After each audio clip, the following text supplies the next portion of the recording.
VS Shyamkumar കൂടി ചേരുകയാണ്.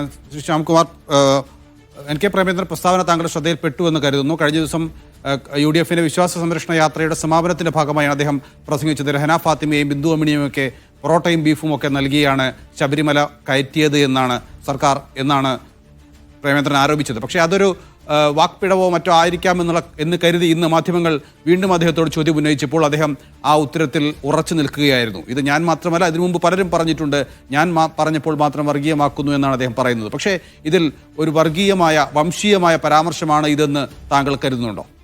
തീർച്ചയായിട്ടും. അദ്ദേഹം സുപ്രീം കോടതിയായി ഇന്ത്യൻ ഭരണഘടനയെയും NK പ്രേമചന്ദ്രൻ വെല്ലുവിളിക്കുകയാണ് ചെയ്യുന്നത്. കാരണം അന്നത്തെ പിണറായി സർക്കാർ ഈ പറയുന്ന രീതിയിൽ ശബരിമല സ്ത്രീ പ്രവേശനവുമായി ബന്ധപ്പെട്ട അനുകൂലമായ സമീപനം എന്നതുകൊണ്ട് ഉദ്ദേശിക്കുന്നത് ഭരണഘടനാപരമായ സുപ്രീം കോടതി വിധി അടിസ്ഥാനത്തിലുള്ള തുല്യതയുടെ ഒരു അടിസ്ഥാന തത്വമാണ് അന്നത്തെ പിണറായി സർക്കാർ ഉയർത്തിപ്പിടിച്ചത്. അപ്പം അന്ന് ഭരണഘടനാപരമായ രീതിയിൽ സ്ത്രീകൾക്ക് പ്രവേശിക്കാനുള്ള സർക്കാർ സംരക്ഷണം, പോലീസ് സംരക്ഷണമൊക്കെ ഏർപ്പെടുത്തിയിട്ടുണ്ട്. തീർച്ചയായിട്ടും അത് പൊറോട്ടയും ബീഫും കൊടുത്തിട്ടാണ് എന്ന് പറയുന്നതിലൂടെ കൃത്യമായിട്ട് ഒരു അജണ്ടയോടുകൂടിയാണ് ആ പ്രസ്താവന നടത്തുന്നത്. കാരണം ഒരു നിഷ്കളങ്കമായ പ്രസ്താവനയല്ല. ശബരിമലയിലെ ബിന്ദു അമ്മിണിയും രഹന ഫാത്തിമയും പോയി എന്ന് പറഞ്ഞാൽ നമുക്ക് കുഴപ്പമില്ല.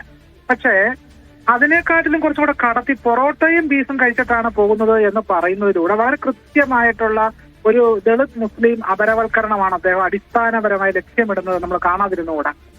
ഇന്ത്യയില് ബീഫ് കഴിക്കുന്നതിന്റെ പേരിൽ ആരാണ് ഏറ്റവും കൂടുതൽ വേട്ടയാടപ്പെടുന്നത്? അത് ഇന്ത്യയിലെ ദളിതരും മുസ്ലിങ്ങളുമാണെന്ന് ചരിത്രവും വർത്തമാനവും അറിയാവുന്ന ആർക്കാണ് തിരിഞ്ഞുകൂടാത്തത്?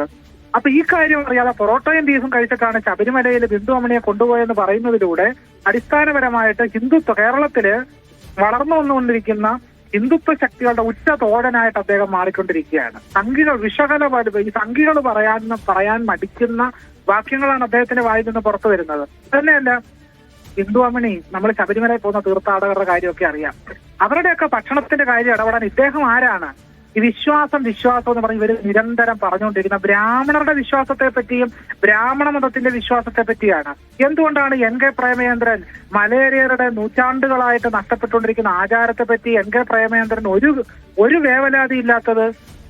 ഇവിടുത്തെ ദളിതർക്കും ആദിവാസികൾക്കും സ്കോളർഷിപ്പുകൾ ലഭ്യമാകുന്നില്ല, ഗ്രാന്റ് ലഭ്യമാകുന്നില്ല, എത്രയോ കാലങ്ങളായിട്ട് അതിന് തടസ്സം വന്നുകൊണ്ടിരിക്കുന്നു, ആദിവാസികളുടെ ഭൂ അവകാശ പ്രശ്നങ്ങൾ, ഇങ്ങനെ എന്തൊക്കെ സമകാലീനമായ പ്രശ്നങ്ങൾ കേരളത്തിൽ നടന്നുകൊണ്ടിരിക്കുന്നു.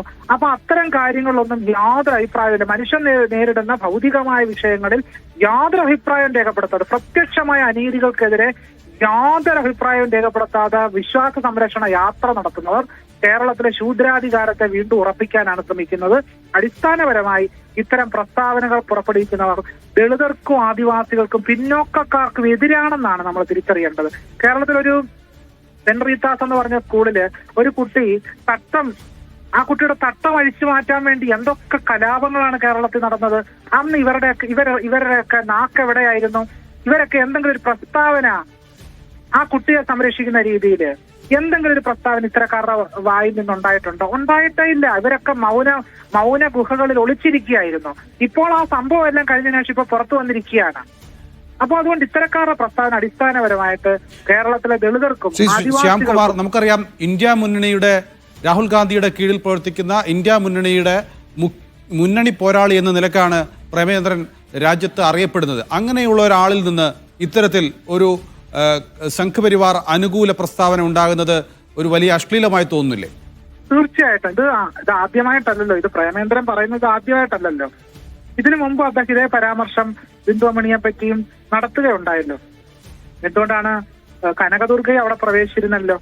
എന്തുകൊണ്ടാണ് കനകദുർഗയെ പറ്റി ഒരു അക്ഷരവും NK പ്രേമേന്ദ്രന് പറയാനില്ലാത്തത്? എന്തുകൊണ്ടാണ് രഹന ഫാത്തിമയെയും അതുപോലെ ബിന്ദു അമ്മിണിയെ മാത്രം പ്രതിസ്ഥാനത്ത് നിർത്തുന്നത്? ഇവിടെ ഞാൻ ഉദ്ദേശിക്കുന്നത് ഇവരെ ആരെങ്കിലും പ്രതികളാണെന്നോ ഒന്നുമല്ല.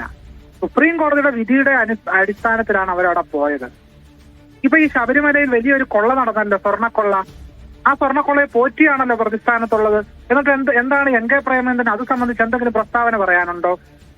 അത് പോറ്റി മോഷ്ടിച്ചാൽ ഒന്നും തന്നെ പറയാതിരിക്കുകയും സുപ്രീം കോടതിയും ഭരണഘടനയെ അനുവദിക്കുന്ന രീതിയിൽ തുല്യതയുടെ അടിസ്ഥാനത്തിൽ ശബരിമലയിലേക്ക് പോയ ബിന്ദു അമ്മിണിയെ കുറ്റക്കാരിയാക്കുകയും ചെയ്യുന്നതിലൂടെ NK പ്രേമചന്ദ്രൻ സൂക്ഷിക്കുന്ന ഇരട്ടത്താപ്പ് വെളിവായി കഴിഞ്ഞു, സമ്പൂർണമായിട്ട് വെളിവായി കഴിഞ്ഞു.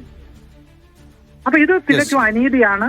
ഇത് കേരളത്തിലെ പിന്നോക്കക്കാരെയും അവർണരെയും പരിഹസിക്കുന്ന ഒരു രാഷ്ട്രീയ പ്രസ്താവനയാണ് അദ്ദേഹം നടത്തിയിരിക്കുന്നത് എന്നുള്ളത് നമ്മൾ കേരള സമൂഹം ഓർത്തിരിക്കേണ്ടതായിട്ടുണ്ട്